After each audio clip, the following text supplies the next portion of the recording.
this woman that was coming in to me was coming in with pain in the inside of the knee, and she had been a few places before, just like I mentioned on it's mentioned on the review, but she had been a few places before, and she was basically getting knee pain. If I can show you here, look, right in the medial joint in there. Right, so the only thing about the medial joint there is, even though you can press on the joint line, there's multiple areas within the medial knee that can be sore. Like if I just think about them out loud now, so you have like the medial ligament in there, you'll have the 3 tendons that pass down called the pons anserine, the gracilis, the sartorius, and one of the medial hamstrings, all attached in the medial knee, right? So you'll also then have medial retinaculum, which is just off the patellar tendon there. They're probably like the main ones on the inside. And then you got adductor magnus that are also attached down there. And then you got VMO, and you got the medial quad all run on the inside of the knee.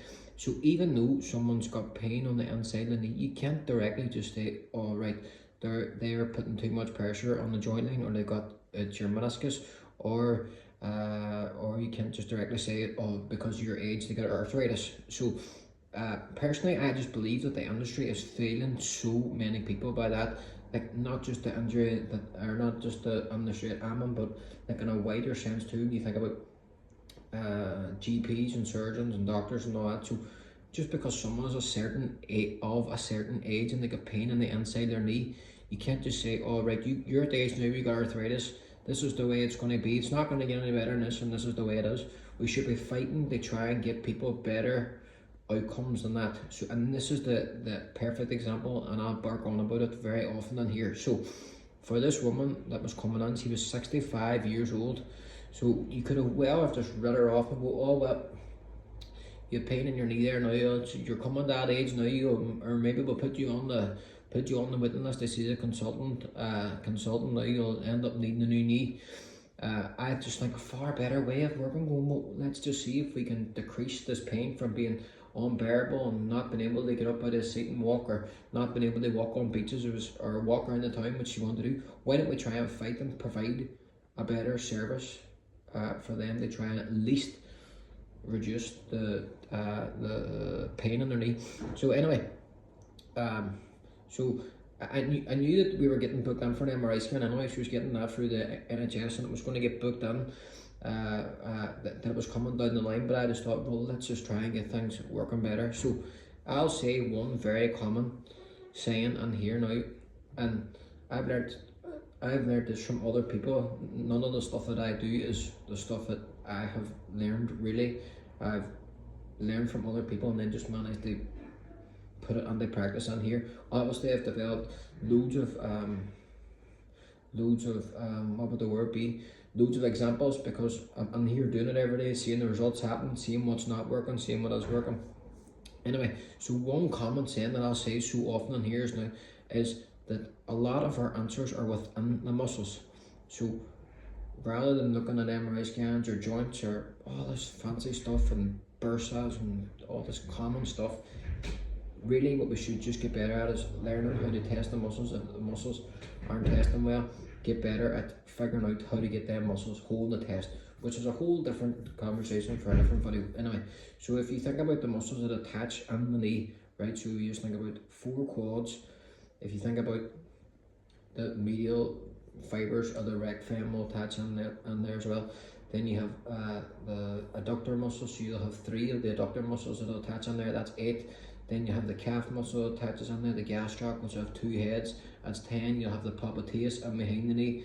There's a plantaris in behind the knee as well, so I think that's 11.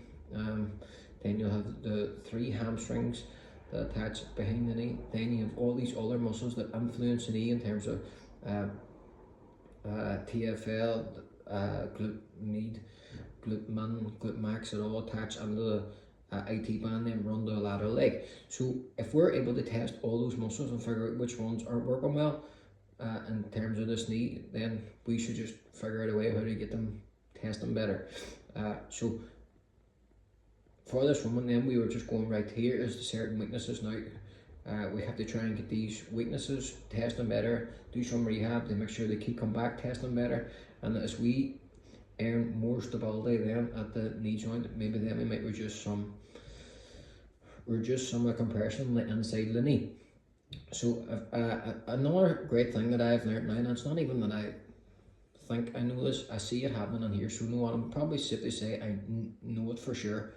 So joint compression will happen at any joint when there's too many muscles around the joint that are weak, and the body then will stabilize by compressing the joint to try and earn some more stability. Like the body's main high priority task is to have stability in the body and safety in the body. So anyway,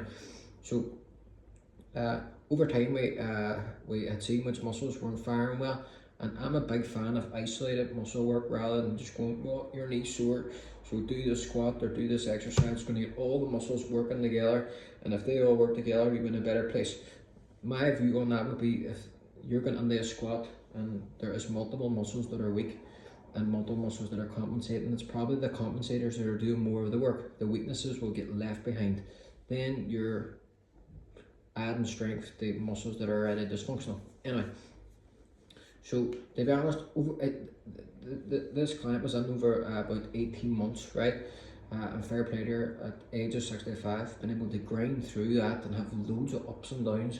And there was a time where we were like, right, this is a lot better now, we're back walking, blah blah, and then we extended the appointments. And sometimes when you extend the appointments in too long, rehab wanes a wee bit, and you don't do as good as much, or you might not be putting releasing the right spot, you might not do the exercise perfectly, and then it goes backwards, and then you have to rise them back up and say, oh right, come on, I can see how this muscle went back weak, let's get it better again. But anyway, so we're at a stage now where this woman is like walking 2 hours on the beach.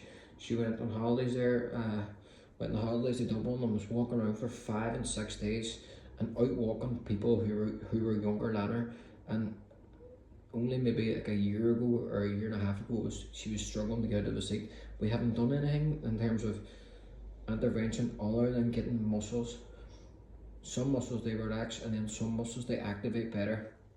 So I'll see cases like this from people who are far younger. Like today, my last client my second last client today before lunch had compression in the joint line. I pressed it and he jumped off the roof. But this fella was in his early 40s. So in my opinion, this fella will, if he didn't get it sorted, which he probably will, and here now if he does his rehab well and shows up the appointments, this compression at the knee will decompress because we have better stability in the muscles of the joints. So if he wasn't in here, and I'm sure other people are, well, I'm quite sure that other people are doing this type of work, but if he didn't get this type of work, for example, went to the GP and just got pain medication, the compression will keep happening at the knee and then until it tears.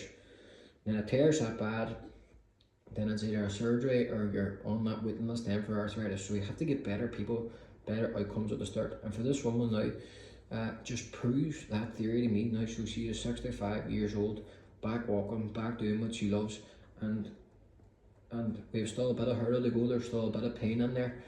Still a bit of pain, but a lot of her pain was all coming from the tendons and the medial ligament. So, and to be fair, went to a consultant. The consultant said it probably wasn't right to do surgery yet. There was multiple tears in the meniscus. So those multiple tears are still there, but this knee is nowhere near as sore, and she is still able to complete a lot of those exercises. So just by having the muscles working better, she is in a far better place now, and this knee is far more functional. So it just backs up exactly what I said that I know now. So we should be in a longer and a more broader sense now, trying to get these outcomes for more and more people out there, and that is my main drive within me now, that I'm going to prove this theory more often now, and then we should be giving better outcomes to more people, not only with knee pain but loads of other issues. But in this video here now, this was knee specific, and from the review that I just put up there.